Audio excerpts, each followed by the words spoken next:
Live show during the holiday season from Hollywood Kia, home of the no dealer fee. That's why Hollywood Kia is number one. Kia, proud partner of the Miami Dolphins. Today, also, before we get into it, today is a Ticket Wizard Tuesday on the Hochman and Crowder Show. Traffic tickets happen to everyone. Don't let it ruin your day. Go to ticketwizard.com and stop worrying about it. 5 minutes could save you more than $500 on your next ticket. So Crowder is off this week, and I'm off this week too, but I wouldn't miss a Tuesday show after a Dolphins victory like that on Sunday. And so we're here live at Hollywood Kia. Jevon Holland is with us. Yes, sir. His pops is with us as well. In the building. Because the family holidays is all about family. And Solana is here with me, Tree, our on-site engineer, and we're going to have a nice afternoon at Hollywood Kia. Dolphins fans got a great Christmas gift on Sunday, which is a guaranteed trip to the playoffs. Love it. Now, I know you are probably not satisfied, Jevon. I'm guessing Correct. Just making it to the playoffs is not the ultimate goal. Yeah, no, we're trying to win. I mean, you know what I mean? I mean, it's cool making it to playoffs. When's the last time we had a dub in the playoffs? When's the last time we got a W? It's been a minute. It's been 2000. But more before I was born. More importantly, you killed a narrative on Sunday. Yeah. There was this narrative that the Dolphins couldn't win a big game over a good team, that Tua couldn't lead a comeback or lead a drive to get the dub in the end against a big team with all the eyes on them. Had to be a Merry Christmas for you and for your teammates. Like, that had to feel really good on Sunday. Of course. Because a lot of the time you don't necessarily pay attention to the outside noise, but you do hear it. And narratives are all just a bunch of opinions, scrunched together, and they don't mean anything. And so when you go out there and you perform like the fellas did on Sunday and you put together a great game, and to end it, the Sandman finishes it off with a 50-yard bomb. It feels good, especially on Christmas. It feels great. So silencing the haters and smiling in their faces, you couldn't ask for a better Christmas gift than that. You mentioned Jason Sanders. So I was wondering, like, is there something in particular, football, sports brings guys like me joy, brings pain. You run the gamut of emotions, but you live vicariously often through the teams that you root for. Was there something in particular, I use the word joy because it's the holiday seasons, that brought you joy? Yes, you're going to the playoffs, beat a good team, spotlight game, 425, great home crowd. Or is there, do you take a moment and it's not just general joy, it's like, man, I feel great for Jason Sanders, or I feel great for Tua for leading that drive? Like, is it general joy, or do you look at certain guys and go, man, that guy deserved that? I think it's twofold. I think it's both, it's Jason and it's also Tua and it's also Jalen for reaching that, 1,000 yards. It's Raheem for reaching that 1,000 yards. It's Brandon Jones for going out there and battling back after a terrible injury last year and getting back to the point where he's making plays. He's getting fumble recoveries. Chubb and Gink battling through the narratives. So it's just these individuals that have had to step up. Duke, Cam Good, in absence of some of our main guys going down, including myself, and them getting the opportunity to make some money on the field and taking advantage of that, and going out there and just being free and letting the game flow to them. I think those are my biggest takeaways on offense and on defense. Jeff Wilson, at the end of the game, Hefe securing that first down was huge, and you saw how he is, and when he got that first down, is how he is all the time, and he was able to just let those emotions run free, and it made me happy seeing him that happy and excited. So definitely. Jevon is with us for the entire hour. Let me ask you something. We'll get some headlines with Solana, and then we'll talk about the game a little bit and the upcoming game, which is a huge one.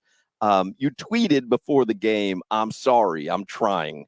I mean, you want to be out there, right? I mean, Yeah, is this the hardest stretch of games that you've ever dealt with in your career? Yeah, I've actually never been out for an injury before this season, dating back all the way to like my freshman year of high school, where I couldn't play the last game because I had like a sprained ankle. But since that point, I've played, whether it be through injury or like, working to get the injury, get past it, and then being able to play. But there hasn't been a time where I've been out because of an injury and I have been on the sideline like I have this year. So it's definitely been a test of my patience and really focusing on how to continue to get better while also not getting ahead of myself and being upset that I'm not farther along than where I should be. And that I am where I'm supposed to be and I'm progressing along nicely, and I just got to let my body heal. Because if I try to get too far ahead of myself, I might end up hurting myself even more. So hard to be patient. It's though. hard Just to be watching your patient, teammates man. out there, It's hard. and these are Hard. big games. Yeah, It's man, it's hard. That's Big his- games, That's his, fun that's games. his, that's his biggest challenge right there with this injury is he's a worker, a grinder, right? So the remedy for it is you have to slow down and let it heal. So you could take a person who is dedicated to the cause, to the profession, to his level, and tell him to slow down. That's the hardest part. Now, for people who listen to the show, they know that your dad is a football coach. Yeah. And so you're a dad, but you're a coach, and it's difficult to tell someone who you love, hey, I know you want to be out there, but the right thing to do is to make sure you're all healed up. But you have to be, as a football coach, beyond proud of Jevon this season. He's like the number 1 rated safety by Pro Football Focus. Like, this dude is having a season. We'd love to have him out there the last few games, but this dude is having a season. Man, I'm tickled as a fan, as a player, obviously as a dad. I'm an athletic development specialist, and I specialize in defensive players. So all the things that he's putting together, and what he's doing out there, it's not that he's just that he's playing well. It's how he goes about his business of playing well. He's a leader on the team, and people are responding to him. The big tell was the Friday night, Black Friday, the 99-yarder. Okay, so he gets the pick, right? And so the rule is knock it down in the end zone, right? As Crowder pointed out Correct. the following show. But the immediate response, not just by him, but everybody, it was a momentary click. We're all in on this. Jevon's taking off. And people didn't stand around to cheer or gawk the walk to play. They went to work. Big boys running, jumping in. You guys, went over it a few times. But when teams are playing like that, when they're playing for each other, and they all get it at the same moment, and then it works, that's just like this game. That's what that moment was in this game. Got one drive for us to put it all together, and this is the offensive side of the ball. To win the game, we got to be right in this drive. We got to, whoever we are, whatever our blemishes are, we got to put it all together, and they did. And so it was that same spark of joy from that 99-yarder that they all had, that moment of joy. We kick the field goal, drive down, get through all our blemishes or whatever they is, overcome them, and we kick, boom. It's a team, and I think there's moments, and guys, Sanders, Jevon, Chubb off the edge, like you say, Jones coming back, guys making plays, Jalen when he came in, leading, Van Geek, just that dude's having a season too. It's they have things that they're overcoming the situation and not buying into the narratives that are out there, and that's the joy part of being the team. And they couldn't wait to get back in that locker room to smile and laugh and laugh at all the naysayers. You got a spot in your house for a 98-inch TV? Man, I tried to work it out. I told him he wasn't old enough to have that big of a TV. Yeah, he was glued to it all weekend watching the games. Nice. Yeah, weekend. I bet, man. It's huge. That thing is bad. Jevon Holland is with us.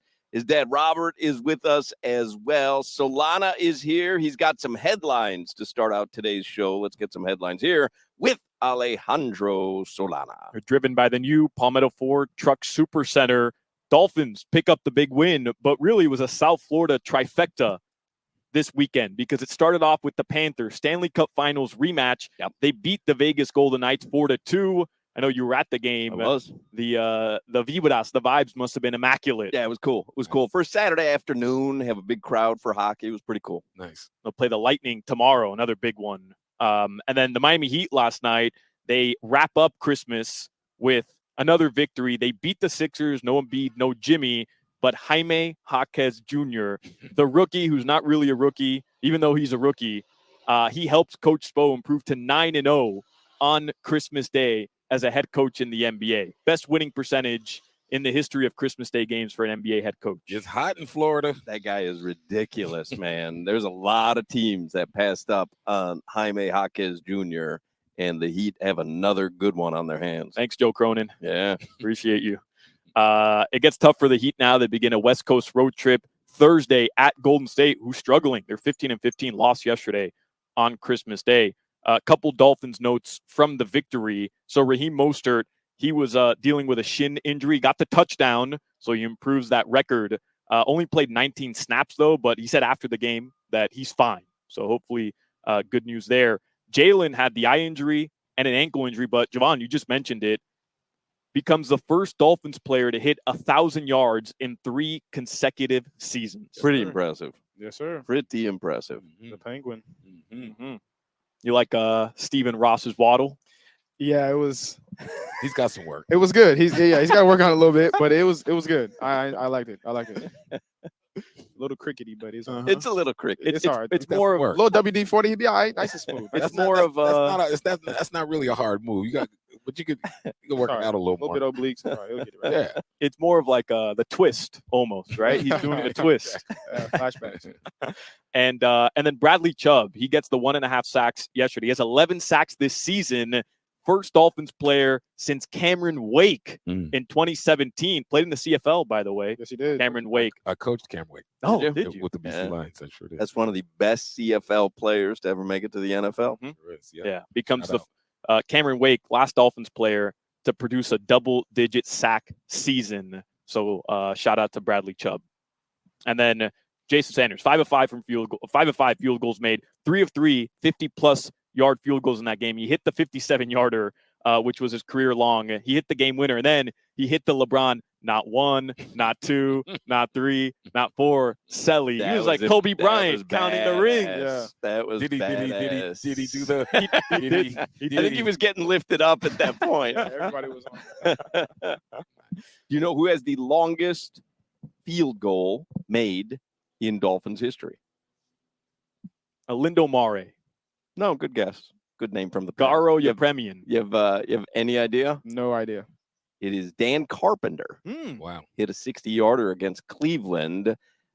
Jason Sanders is the fifth longest field goal made in Dolphins history. You want to guess number 2 who it was? It's another name from the past, probably before your time. I Solana. said Garo Yepremian. that was excellent. From the 72. That He was was the kicker excellent. for the 72 undefeated Yeah. team. That's as far as my kicker knowledge was a goes. little for the after Miami that. That Dolphins. was a good reach. This was the late 80s, early 90s. Pete Stoyanovich. Wow. If you remember him. Yeah. Pete Stoyanovich hit a 59-yarder. He also holds the number 3 spot with a 58-yarder. Dan Carpenter, also a 58-yarder. And then comes Jason Sanders from Sunday with 57. And that thing had more yards to go. It had more on it if he Yep. needed to. Yep. He was in it. He was in the zone for Yep. sure.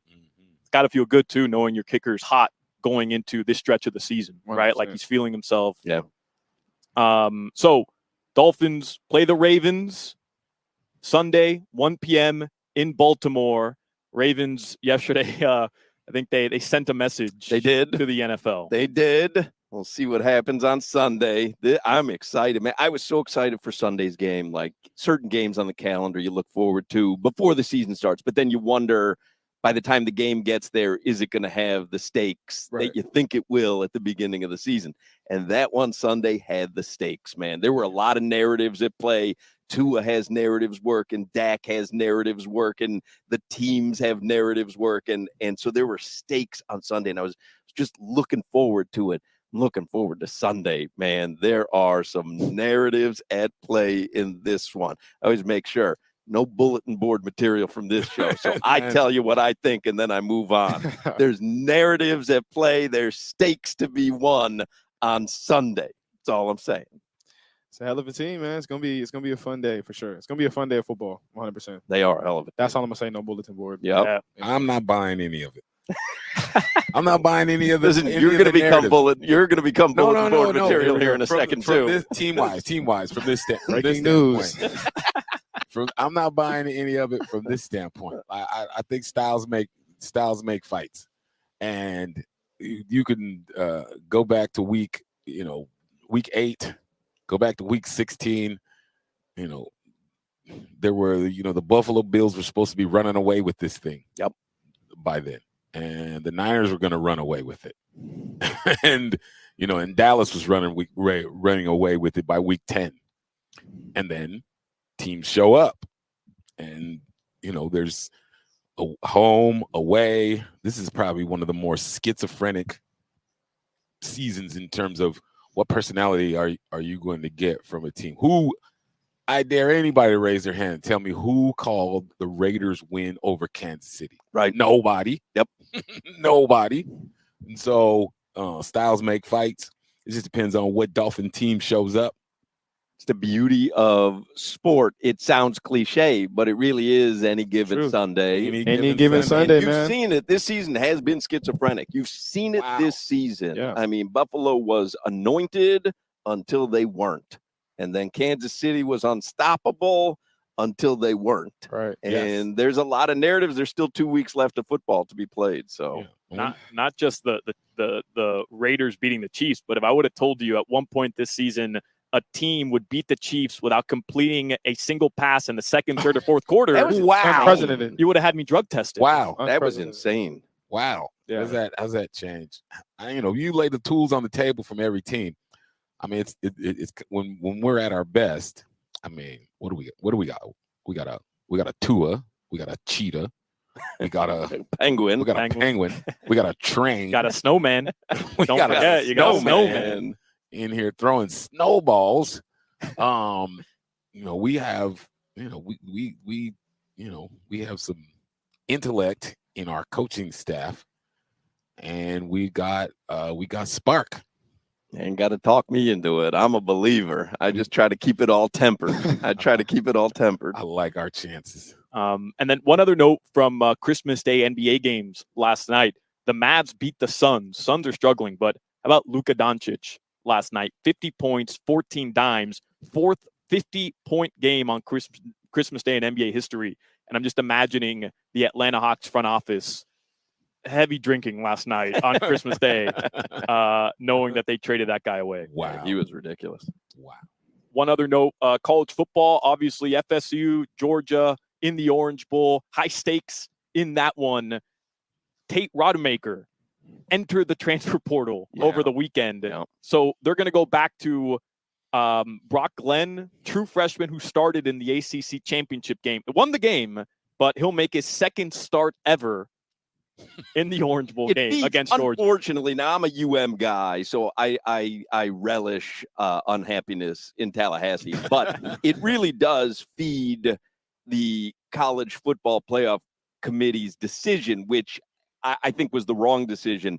By Rodemaker not being in there, they can say we made the right decision. Right. It's not the same team. I wish he would have played because I think that would have given them a chance to maybe pull a huge upset and say, you see, we got wronged here. Like if you're a Power 5 conference, you go undefeated, you win your conference championship, you deserve to be in the college football playoff. Well, that's the underline right there is it's what you deserve, right? Like every team's going to have injuries, but do they deserve to be there and give them the chance? Like if they've earned it, then let them earn it. That sets up these great stories, and they've taken that great story away from us. Tell you what, when Crowder's out, I'm calling Robert. Hey, I'm not.